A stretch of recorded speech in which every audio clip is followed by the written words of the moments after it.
භාග්‍යතුන්වහන්සේගේ සිරිපා වන්දනා කළා මේ ආකාශයට පැන නැගිලා මේ ආකාශයට පැන නැගිලා එක වගේ භික්ෂුණීන් 1000ක් මවනවා තමන්ගේ ඒ කුරුලාගේ තුඩ තියලා හොටේ තුඩ තියලා වන්දනා කළා මම යශෝධරා වෙමි රාහුල මාතාව වෙමි ස්ත්‍රියකගේ ආනුභාවය බලන්න එකපාරම සම්දිවිඳු විමානය මැව්වා සම්දිවිඳුට හිතා ගන්න බෑ හරි සත්‍ර විමානේ මේකද මම යශෝධරා වෙමි රාහුල මාතාව මාතාව වෙමි මන්දෙන් සංසරින් නිදහස් වුණා පස්සේ පිටිපස්සට යනවා භාග්‍යවතුන් වහන්සේ පියවර කිහිපයක් ගියා කෙළවර දක්වාම සංඝයා යශෝධරා පිටිපස්සේ ගියා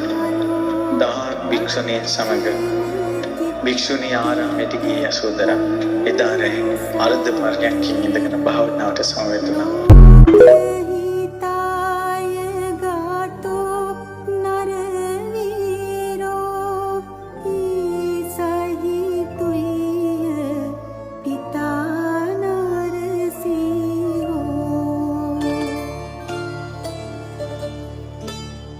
पुण्य सा संग